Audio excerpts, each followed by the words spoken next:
Hello, gentle listener, and welcome to Nocturnal Transmissions, the fortnightly podcast that brings you dark tales, both old and new, performed by your humble narrator, Kristin Holland.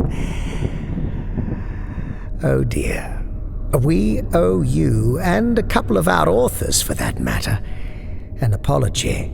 Our last episode, featuring Fruit by Michael McEwen Bondus, and episode 212, featuring The Shelf Life of Man by David Winchester, both had a bit of a glitch with their audio when first released. We can't thank Damnably Curious George enough for bringing this to our attention. The issue has been remedied, but just in case you tried listening to these episodes and found the volume level excruciatingly low, we assure you, you may now hear them as intended. Now, a quick bit of technical advice before we move on. Your podcast app may have automatically downloaded the first low-volume incarnation of these episodes. If things still don't sound right at your end, go into the Episode Podcast Options tab and click Remove Download. You may also want to select Mark as Played or Mark as Finished, just to be on the safe side. Then go to the See All Episodes button and select the episode again. Hopefully that all won't be necessary, but just in case our repaired versions don't appear for you, that's the workaround. Please do revisit these stories if you are one of the unlucky ones who had a disappointing experience first time around. The Shelf Life of Man is good technophobic fun, and Fruit is a dark lyrical dream whose nightmare logic will have you on your toes from start to finish. So, again, apologies. We spend so much time fiddling about with our presentations, trying to create a diverting listening experience. And frankly, something like this is our worst nightmare. All right, well, anyway, let's take a leaf out of good old Tay-Tay's book and shake it off, shall we? And what better way to do that than with a new story, hopefully presented within the range of human hearing. Nocturnal Transmissions is proud to present The Gargling Shower by Mark Humphries.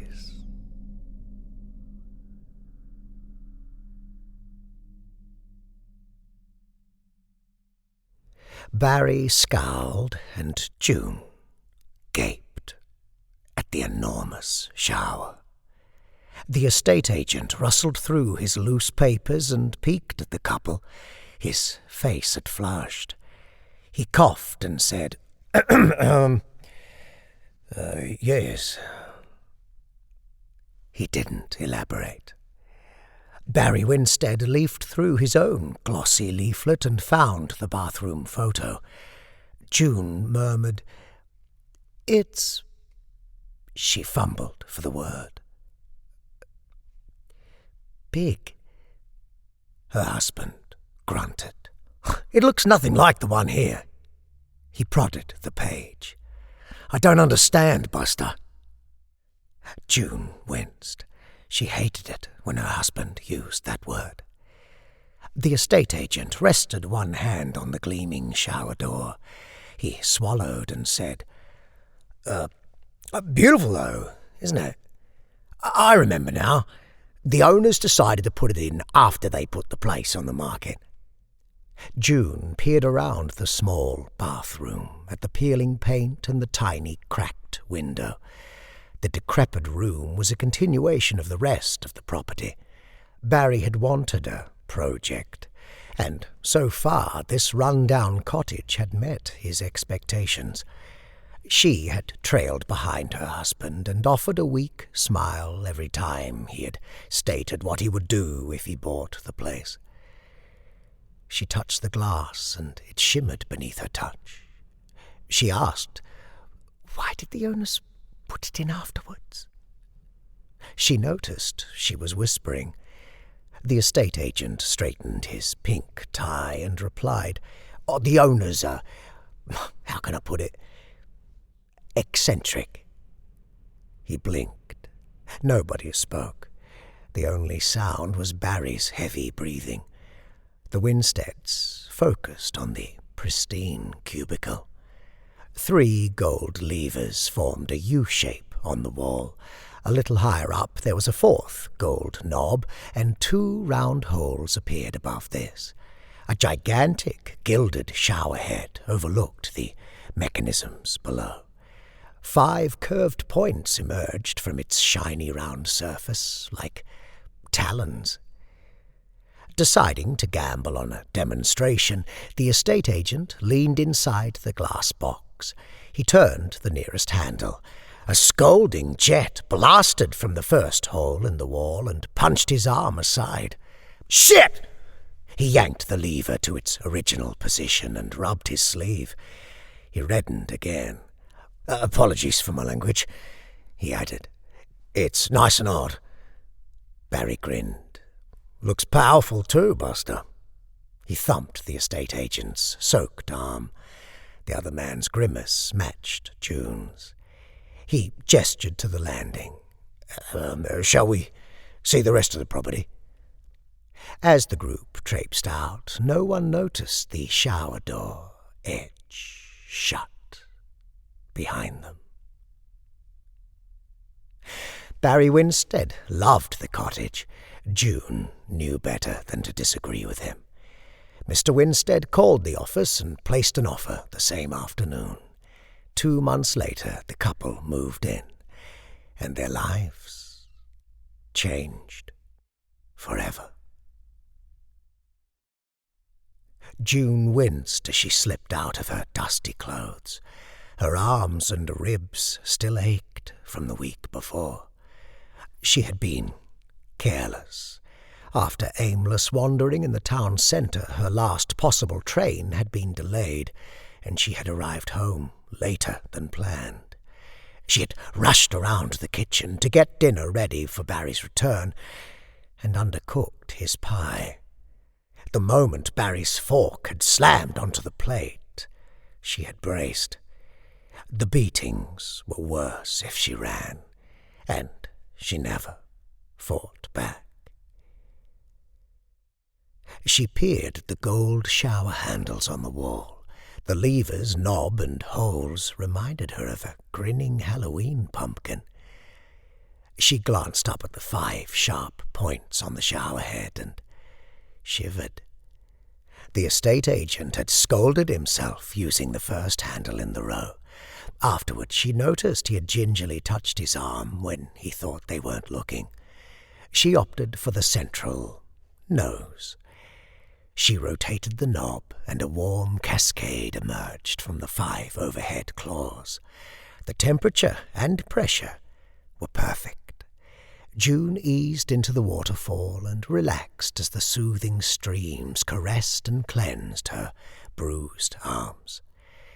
She felt the dull throb in her ribs drain away in the foam at her feet.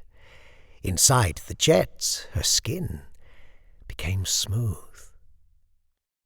She had an uncontrollable urge to do something she had not done since life before Barry. She needed to sing. She burst into the chorus of a pop song from her youth. "Sunshine on a rainy day makes my soul trip, trip, trip away." She giggled and spun in a circle on one foot. She stretched out her arms and unleashed a high-pitched, "I'm singing in the rain." She began to hop on one foot and followed this with a star jump.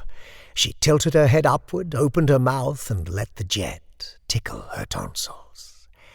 At that moment, June Winstead did something else she hadn't done since her childhood.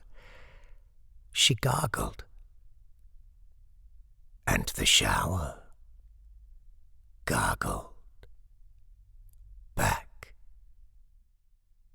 June blinked and stepped out of the cascade. She turned off the central knob and listened. Nothing. Not even a drip. Nothing. She stared at the shower head towering above and demanded aloud, "Did you just gargle?" She chuckled and added, "Come on, I won't bite." Buster. She found this reassurance hysterical, and a snot string shot from her nostril. "Oops!"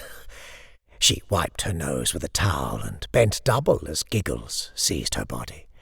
She dropped to one knee and laughed harder. Then June remembered her husband was downstairs, and her laughter stopped. Light-headed, she rose to her feet and peered into the mirror. Her eyes widened. Although Barry was careful never to hit her face, a marriage of perpetual stress and fear had inflicted its own beating. Her once luscious hair had thinned, and her forehead had lined. June frowned, rubbed the mirror surface, and leaned closer. Her hairline had advanced and appeared thicker. She touched her brow. It was flat. She mouthed, "Eh?" and noticed something else. The bruises on her ribs and arms had disappeared. Barry Winstead put down his mallet and studied his wife. He grunted. "Has something happened?" June tensed. "No? Why?" he said. "You look..." His voice trailed off and his eyes narrowed. She felt them frisking her. She had tied back her hair and put on a baggy jumper. Frozen, she didn't reply. He added, "Well?" She swallowed. "I'm just happy we bought this place." Barry frowned. Silence smothered the air between them. Then Winstead broke into a toothy grin. He yanked his wife towards him and hugged her tight. He breathed into her wet hair. "I'm pleased to hear it, Junie. I'm pleased to hear it." Suspended in his sweaty grip, June waited for the embrace to end. Then he dropped her and strode to the staircase. He said, "I'm having a shower," and added, "Can you put the oven on, Junie?" It wasn't a request. Later that evening, June peeked at her husband as he devoured his steak pie. He still had chapped lips and calloused knuckles.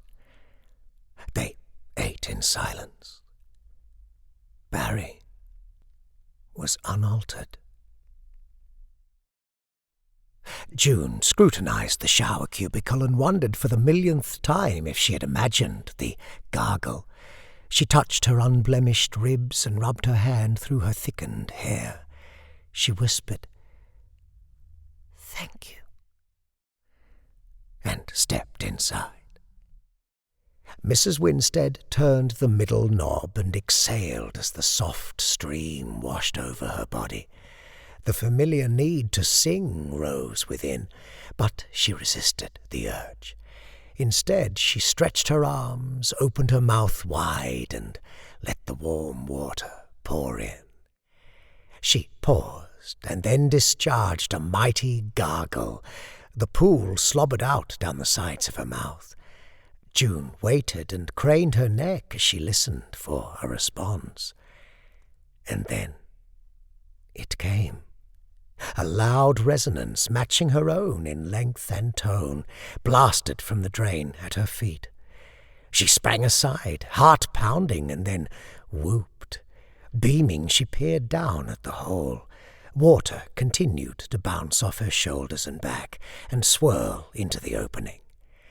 June realized her body was shaking as adrenaline coursed through her bloodstream.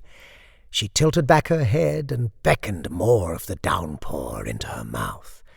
The jet felt stronger this time. Mrs. Winstead tensed and then gargled. "Fuck him!"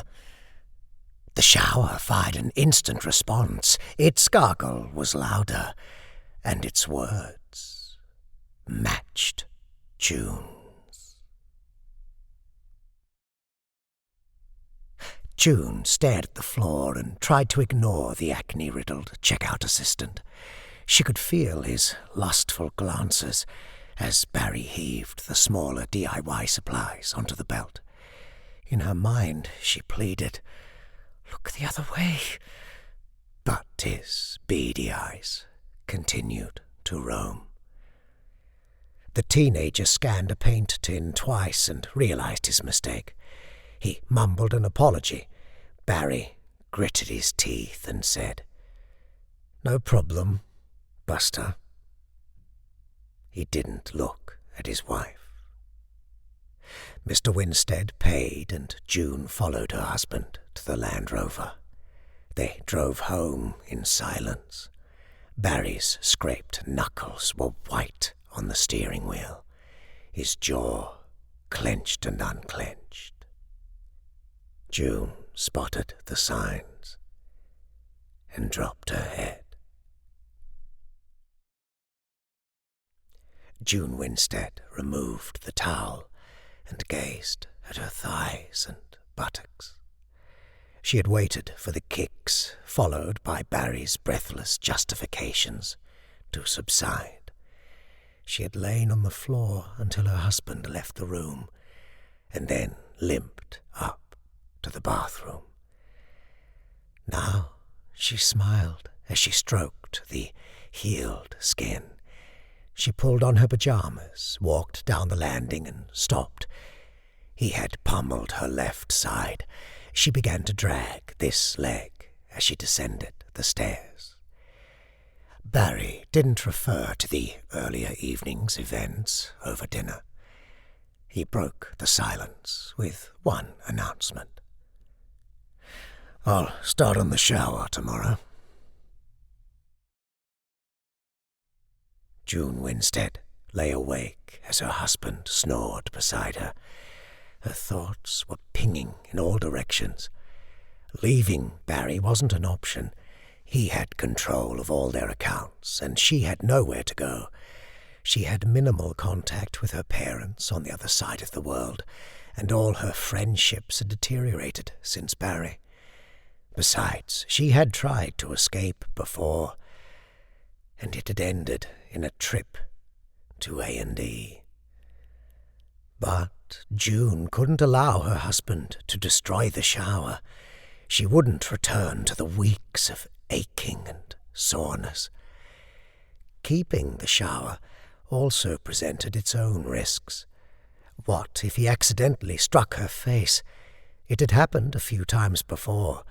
How would she hide the healing from him? And then when he learnt she'd been lying. Mrs. Winstead felt a stray sunbeam creep through the curtains and rest on her cheek. She picked up her glass, eased out of bed, and crept along the landing. As she opened the bathroom door, the shower cubicle was also glinting in the morning sun.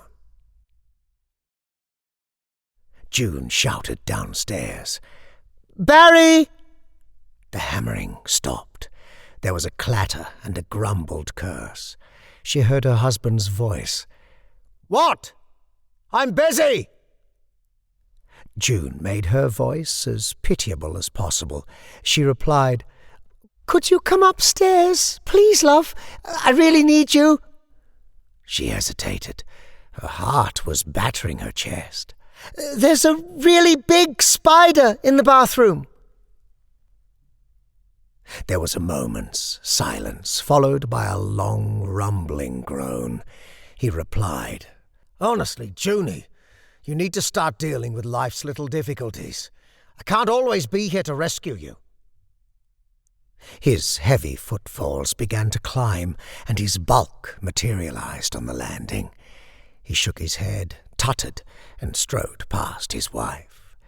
June remembered to limp behind. He shoved open the bathroom door and scanned the interior. He asked, "Well, where is it, Junie?" His wife pointed. "In the shower." Her husband sighed and leaned into the cubicle. "Where?" His voice was rising, and his patience was dropping. June Winstead took a breath, stepped back, and threw herself forward. She rammed into Barry's arched back, and his mass did the rest. He toppled into the shower stall, and his skull thudded against the rear wall.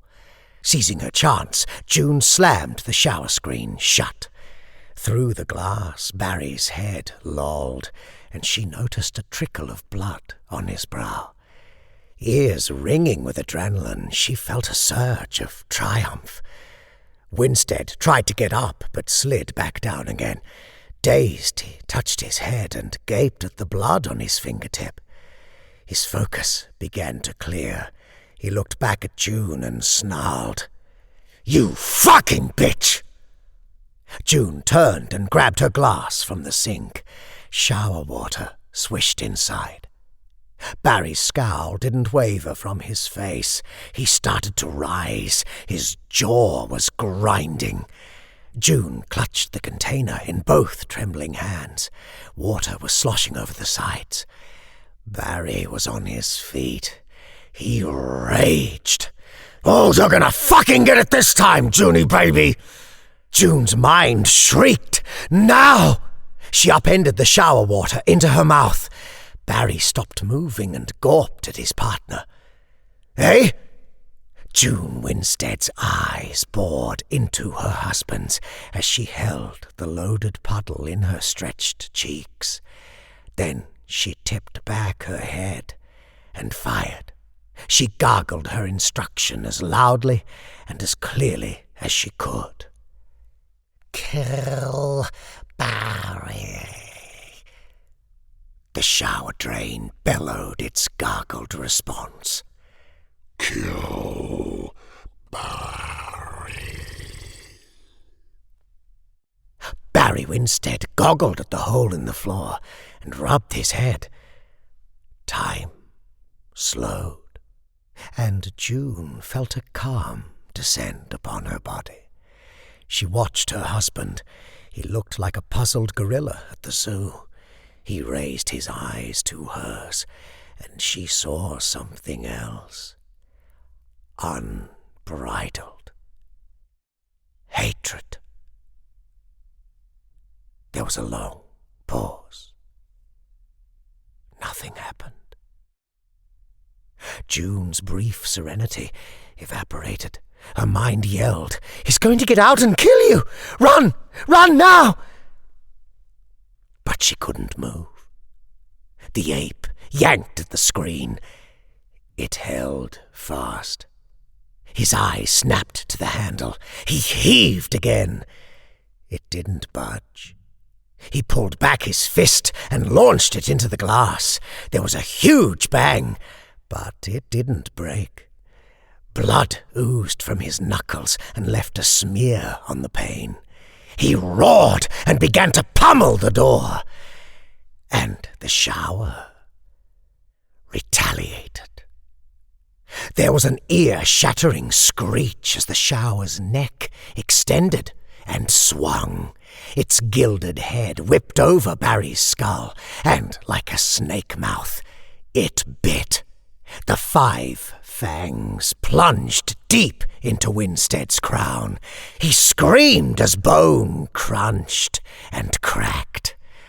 June heard a squelch and wondered if it was her husband's brain. Rooted, she watched the nightmare unfold. The shower head lifted Barry's twitching body. His eyes rolled as his feet dangled. Suspended, he looked like a toy caught in a fairground claw machine. Barry's mouth opened and closed like a fish snatched from a pond, but there were no words. Saliva bubbles formed and popped on his lips. The snake mouth clamped deeper and spun. There was a scraping noise as metal soared through bone. Barry's corpse jerked and dropped to the stall floor. The top half of his head hung dripping from the shower's 5 hooks. It tossed the trophy away and started to clear up. The showerhead teeth continued to chomp, rotate, and cut Barry's carcass. Water blasted from the holes in the wall. Gristle, bone fragments, and flesh swirled down the drain. June watched the entire operation. When Barry's last remains had glugged away, June leaned inside the gleaming stall and turned the central knob. She filled her container and poured the water into her mouth. She gargled, "Thank you," and raised her empty glass. The shower gargled, "Thank you, Joe." A solitary tear slid down the woman's face. She smiled, nodded, and left the bathroom. She looked at the new banister installed by her recently deceased husband. She broke into a grin, leapt onto the rail, and whooped.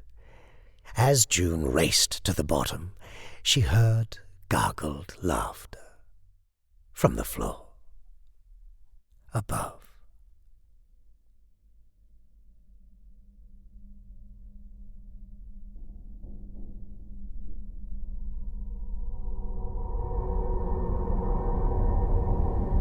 The Gargling Shower by Mark Humphries. Mark Humphries works as an English teacher for refugees and asylum seekers, but is happiest when writing. His stories have appeared in numerous anthologies, including Tales from the Moonlit Path, Stygian Lepus magazine, Schlock, Dragon Soul Presses, A Winter Kiss, and previously on the Nocturnal Transmissions podcast, episode 198, The Caravan.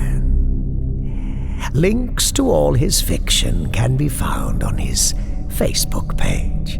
You'll find the link in the featured authors section of our website, nocturnaltransmissions.com.au. Before we leave you, a big welcome to our newest Patreon acolytes, John Moran and Lycan90. Hello, you two. Welcome aboard. And a big thank you to our Patreon cohorts for helping us to make this show happen. Fangora Brown, Bool Swifney, Jerry Taylor, Heathen Soul, Tim Howard, Daniel Clanton, Jimmy Mack, Rebecca Gates, Daniel Kamiankowski, Robert Troy Hampton Peterson, Amanda Moore, Kel Wielden, Rachel Brown, Johnny Kelly, Wayne Prince, Tippy Polo, Adam, Alex Brewers, Evan Dooley, Crunchy Kirby, and Drenny. And now we bid you a fond farewell. This transmission was transmitted by Nocturnal Transmissions. All non-public domain stories are featured with the permission of the authors. All voices and production are concocted by Kristin Holland. Until next time, as always, Watch the skies, fear the dark, and don't trust anyone, especially yourself. Good night, gentle listener. And shadows round you flee.